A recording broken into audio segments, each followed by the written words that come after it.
Selama 30 menit ke depan, kami akan mengangkat seorang sosok fotografer senior kebanggaan Indonesia.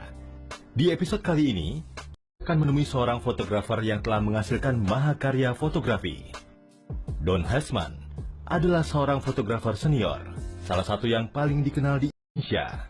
Bukan sekedar fotografer, ia adalah seorang etnofotografer. Masa kecil itu susah ini, udah berapa 60-70 tahun yang lalu, susah, miskin banget. Ya, 8 bersaudara, saya yang anak ke-7. Dan itu zaman lagi sedang susah-susahnya, zaman Jepang. Umur 2, 3, 4, 5 tahun itu masih zaman pendudukan Jepang di Indonesia. Itu zaman susah betul. Itu ibarat kata untuk makan aja itu, untuk 8 orang, 8 mulut itu untung kalau dapat 1 telur dibagi 4. Atau kadang-kadang 1 telur ditambah air supaya bisa dipotong 8. Tidak pernah membeda-bedakan kasih sayang kepada semua anak-anaknya, ia begitu kagum dengan sang ibu, yang meskipun menjadi orang tua tunggal untuk 8 anaknya. Wah, ibu itu susah. Dia harus banyak melakukan itu, jadi pekerjaannya itu menjahit. Memproduksi beberapa baju, beberapa pakaian dalam wanita, itu untuk dijual ke pasar baru itu. Ya terus begitu, dan lama-kelamaan kakak nomor 1 itu sudah bisa diterima bekerja.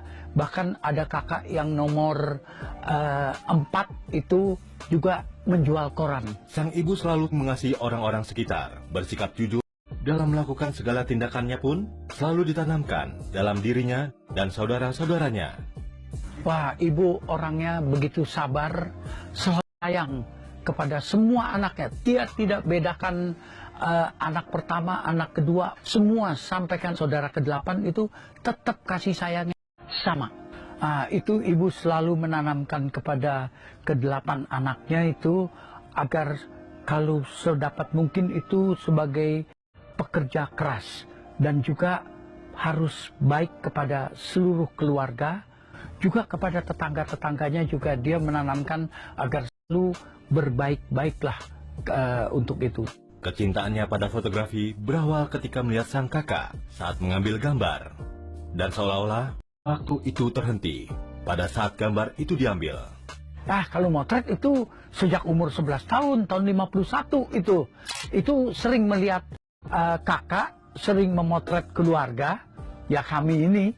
Nah itu saya juga penasaran, kok bisa tepat betul apa yang setelah dicetak itu hasilnya memang hitam putih waktu itu, kok sama betul.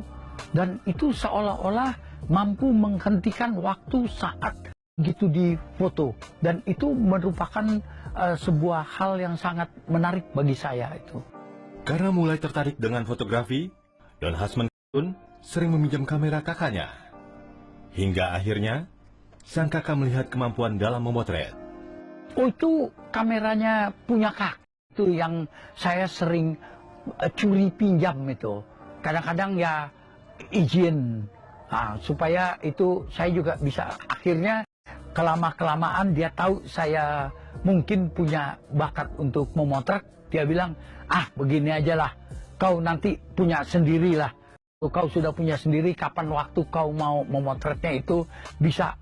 Cuman setelah dapat kamera dibelikan itu kamera Ikonta itu dari produknya Carl Zeiss.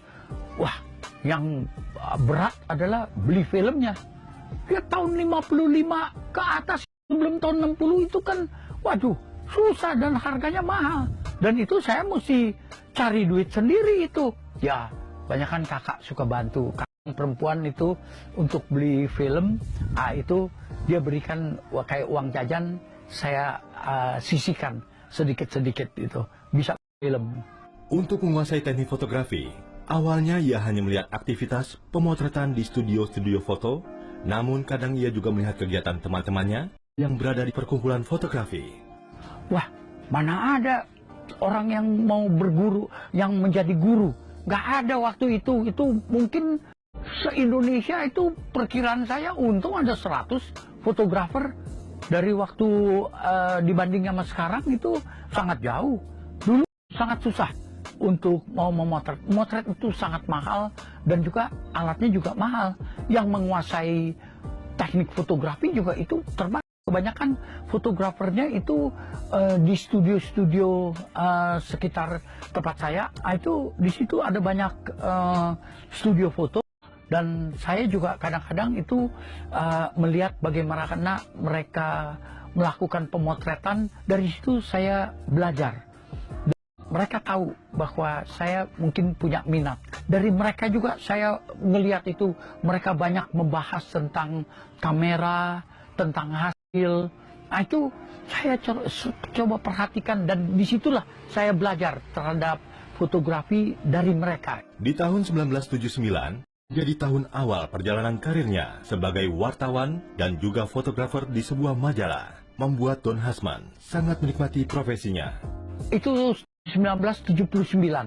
Waktu itu ada sebuah majalah Mutiara, majalah mingguan, itu mulai format baru dan banyak mencari tenaga wartawan. Saya satu diantaranya dari sekitar 20-an orang. Jadi karyawannya kemudian dan dipercayakan untuk memotret dan menulis. Menurutnya, sangat penting untuk mempelajari ilmu pengetahuan lain agar dapat menunjang pekerjaannya atau juga menambah wawasannya.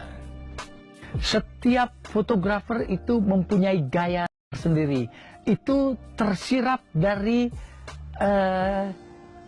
ekspresi atau dari jiwa masing-masing. Itu akan tampil nantinya di hasil karyanya. Dan itu sangat penting dan itu sangat mendukung kerja dan hasil karyanya. Jadi tiap orang punya gaya, tiap orang punya bidang. Dan bidang apapun yang mau ditekuni itu sah-sah saja dan itu pasti ada peminatnya. Apapun yang Anda kerjakan, yang paling penting adalah hasilkan yang terbaik, bukan penampilan terbaik, tapi hasil karya Anda adalah yang terbaik untuk semua orang. Jangan kemana-mana. Setelah ini, Maestro masih akan kembali. Tetap di TV.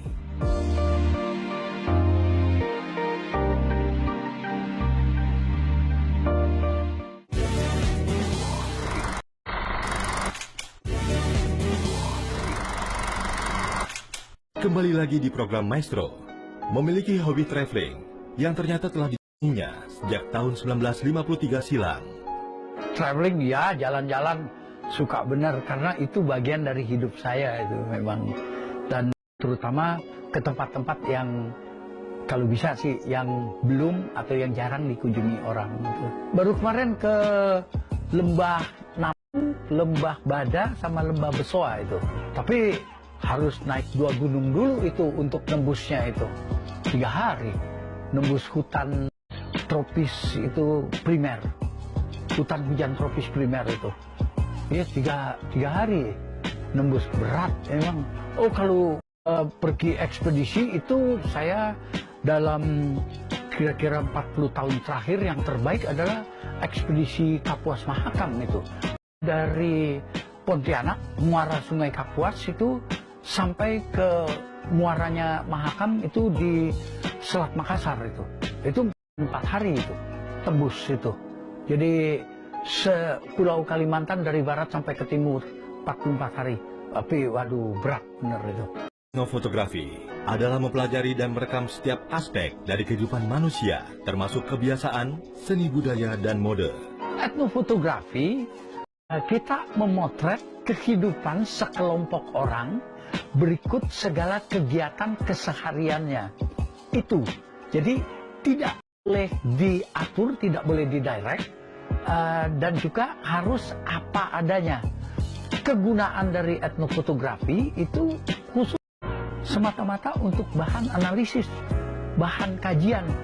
Jadi tidak akan punya banyak nilai kecuali ilmu pengetahuan. Dan itu adalah yang tersulit dari semua bidang fotografi yang pernah saya tekuni.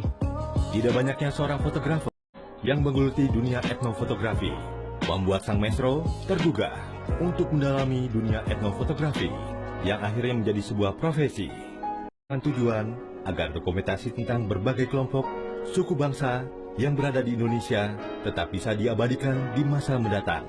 Ya karena nggak ada lain yang mau menggelutinya, mau nggak mau harus saya ikhtiarkan supaya dokumentasi tentang berbagai kelompok suku bangsa yang ada di Indonesia itu terabadikan demi ke depan, jadi dokumen itu. Tapi bukannya semata-mata saya mendokumentasi kelompok-kelompok orang yang kita anggap itu terasing. Mereka tidak terasing, mereka ada di tempatnya kok itu dari dulu itu. Hanya kita saja menganggap mereka itu terasing itu atau jauh dari pemukiman kota itu. Di dalam kota besar sekalipun metropolitan Anda bisa lakukan fotografi, tetapi ya tetap memerlukan waktu yang sangat panjang. Itu tahunan lah itu. Tidak mengenal batas usia untuk tentang dunia etnofotografi, asal ada kemauan untuk menekuninya dengan sungguh-sungguh. Waduh, itu prosesnya bukan main itu. Jadi kalau dibilang umur berapa, tidak ada batasan itu. Sejauh orang itu mau sungguh-sungguh menekuninya, melutinya. Sebab itu panggilan kalau etnofotografi itu. Sebab itulah yang paling prinsip adalah mereka mau menekuninya dengan sungguh-sungguh demi pengabdian kepada ilmu pengetahuan. Nah itu banyak kalau orang mengatakan itu sih gampang aja, ya silakan. Coba fotografer manapun itu silakan coba menekuninya. Baru dia akan tahu kesulitannya itu memerlukan waktu yang sangat panjang, biaya sangat banyak, tenaga yang dikeluarkan bukan main itu. Belum lagi mondar-mandir jarak itu. Berat memang. Don Hesman, meski nama besarnya tersohor di dunia fotografi Indonesia, namun ternyata Bapak ini juga pandai menuangkan ide-idenya dalam bentuk buku. Hingga saat ini, ia telah berhasil membuat 10 buku yang berisikan kehidupan suku-suku yang pernah didatanginya. Kalau saya buat sih sudah hampir 10, tapi di belakang saya masih ada 29 buku lagi. Itu nggak tahu lah. Mudah-mudahan tahun ini 3-4 jadilah itu. Karena sebagian itu sudah ditulis sudah sejak lama itu. Tahun depan ya mudah-mudahan 3 atau 4 lagi itu bisa kelar. Ada satu buku tentang etnofotografi, tentang orang Tengger yang ada di Jawa Timur itu. Itu pas tahun ini sudah 50 tahun saya lakukannya itu. Dan belum selesai. Mudah-mudahan setelah 51 tahun kelar. Tapi para penulis yang sebelumnya itu yang bergelar profesor, doktor, maupun guru besar itu ya siap-siap tanggung malu. Teorinya itu salah gitu. Ya itu urusan dia itu. Kalau saya menyajikan fakta.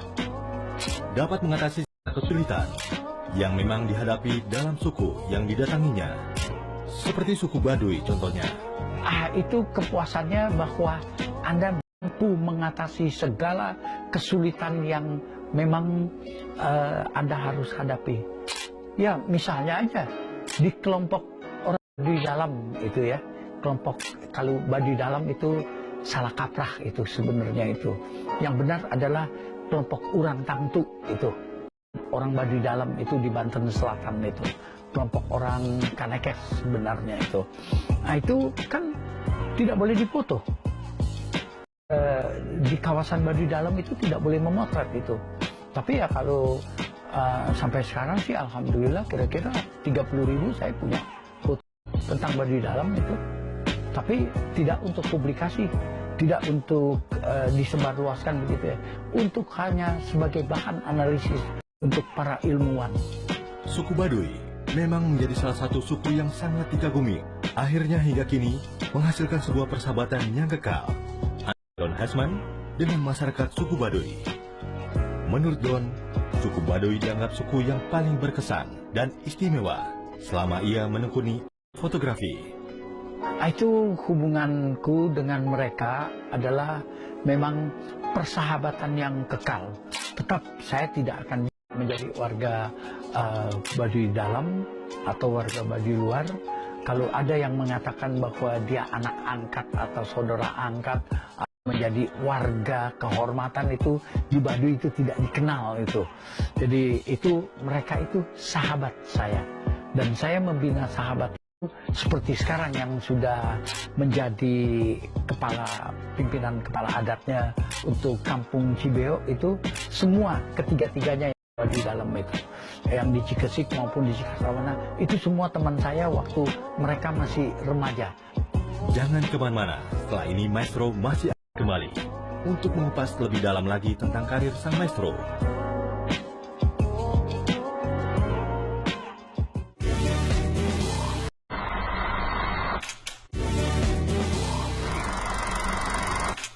Balik lagi di program Maestro. Pada tahun 2004, ia berhasil memotret dan mewawancarai secara langsung pendaki pertama yang mencapai Gunung Everest. Sebenarnya sih semua sama-sama punya kelebihan masing-masing. Bagi saya, kalau Anda bertanya cuma satu mungkin. Banyak orang di Indonesia itu tidak berkesempatan memotret seorang pendaki gunung paling hebat itu, dan dia nomor 1 di dunia, itu Sir Edmund Hillary. Saya dapat memotretnya langsung dan mewawancarainya langsung itu di kota New York gitu. Dan itu merupakan sebuah kebanggaan mampu memotretnya. Kalau misalnya motret presiden ini, presiden itu gampang itu, karena dia memang public figure, terus dia juga memang sering keluar. Tapi kalau orang ini kan sudah lama tidak keluar, dan saya ketemunya itu tahun 2004 itu. Untuk menjadi seorang fotografer profesional, mengetahui teknik dasar fotografi jadi suatu keharusan.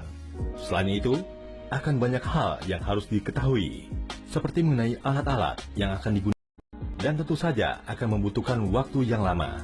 Ya, mau tidak mau sebagai seorang fotografer itu kita harus mampu menyesuaikan diri dengan keadaan zaman.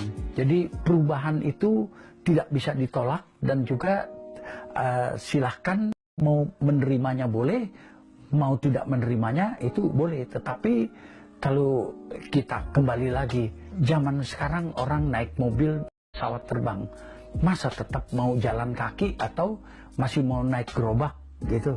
Ada yang lebih baik itu dan lebih praktis, kenapa tidak digunakan? Jadi sekarang eranya kamera digital, yaitu menyesuaikanlah diri secara bijak.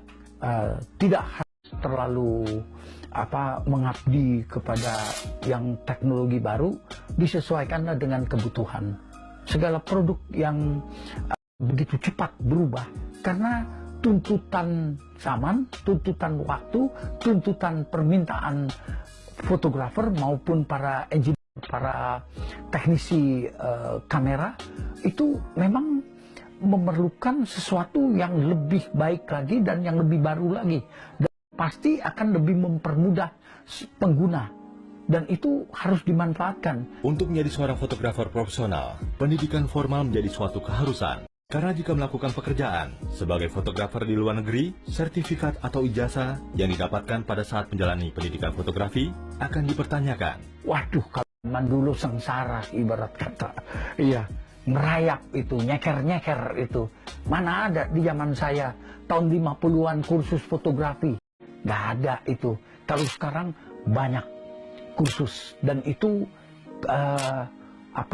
boleh dibanggakan. Tetapi inilah tempat yang baik, dan kalau untuk menilai tenaga pengajarnya itu apakah mampu menjelaskan dan memindahkan dari yang dimilikinya itu kepada para ikut kursus itu. Sebab kalau dia tidak bisa mentransformasi pengetahuannya kepada orang yang ingin belajar, itu sia-sia.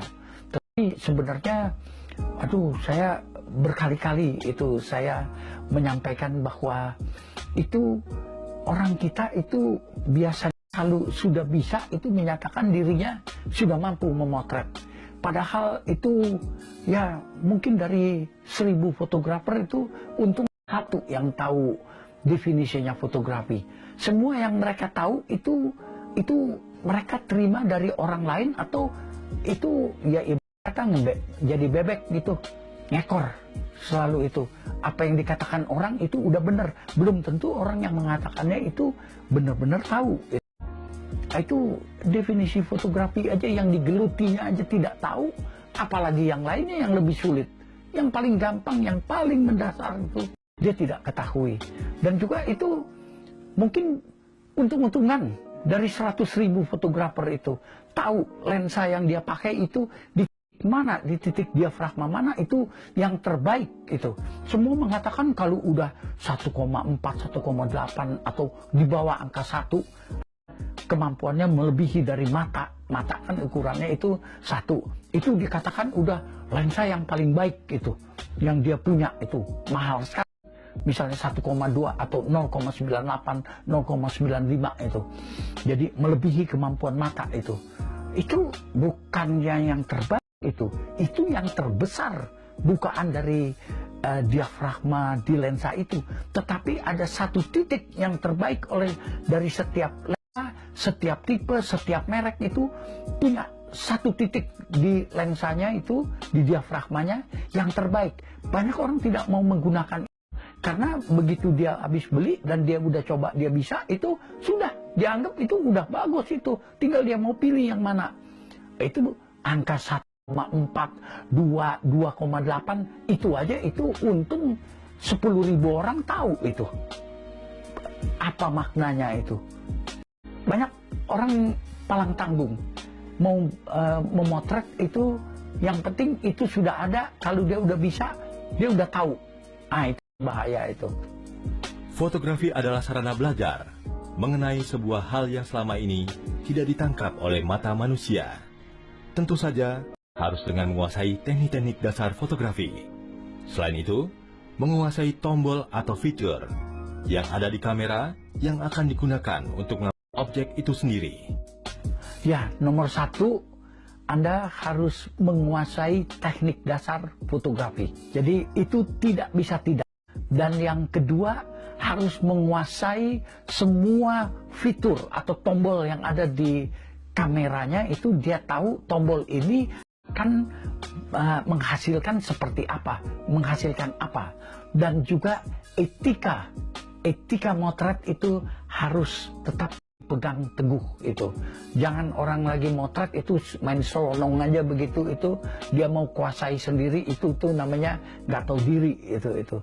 Jadi segalanya itu, Anda kemanapun itu ada caranya yang benar itu. Jadi bergunakanlah dengan cara yang benar, tetapi kalau sudah dapat itu jangan cuma dinikmati sendiri, berbagilah.